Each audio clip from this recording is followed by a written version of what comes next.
Let's read the question first, and the question is find the general solutions of the following equations. Tan x plus cot 3x is equal to 0.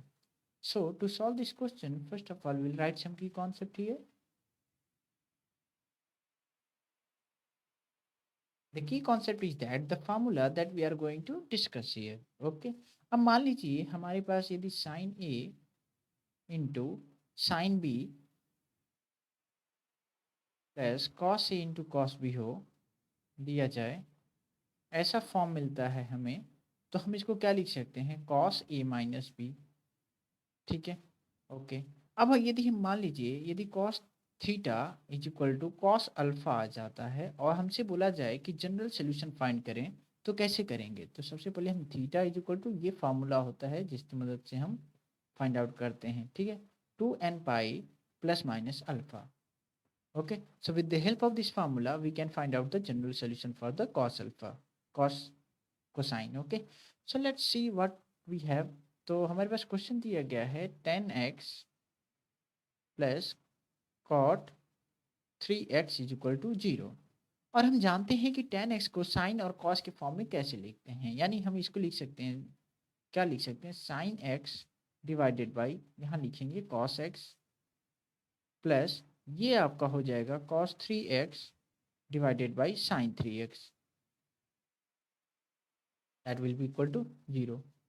ठीक है, अब यहाँ से हम लेंगे LCM, यानी आपका हो जाएगा साइन 3x और ये इंटू ये आपका हो जाएगा cos x.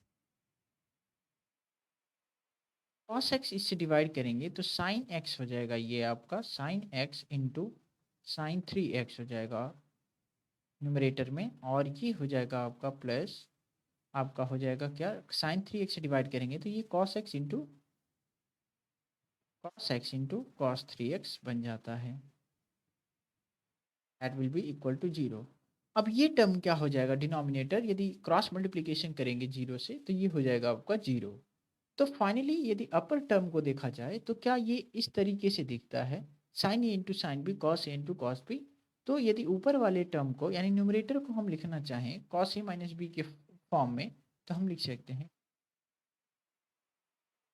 X minus x, that will be equal to 0। क्यों? क्योंकि ये टर्म तो ऑलरेडी 0 हो जाएगा। ठीक, हमारे पास अब आ जाता है, इसको यदि आगे सॉल्व करें तो यानी cos 2x is equal to 0 आ गया।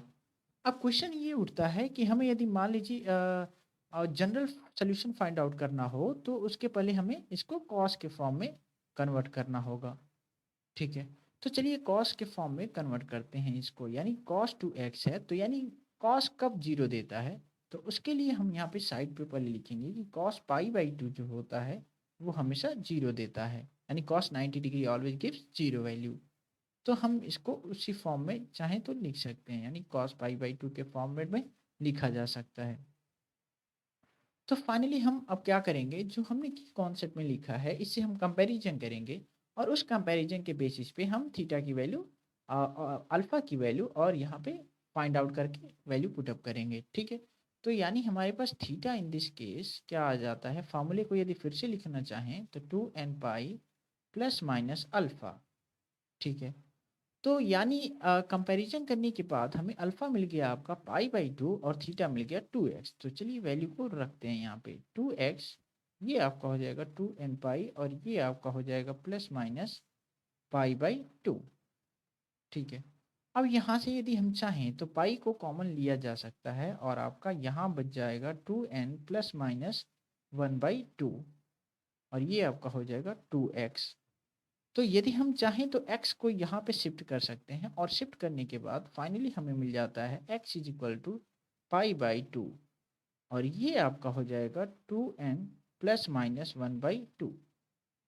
ठीक, so this will be our solution. Okay, so hope you understood it well, best of luck. और उसके पहले हमें ये समझ लेना होगा कि n की वैल्यू क्या है। ठीक है, n की वैल्यू हम जानते हैं 0 हो सकता है, प्लस माइनस 1 हो सकता है, प्लस माइनस 2 हो सकता है, dot dot dot and so on. ठीक है, यानी n बिलोंग करता है आपका z से। Okay, so hope you understood it well, best of luck.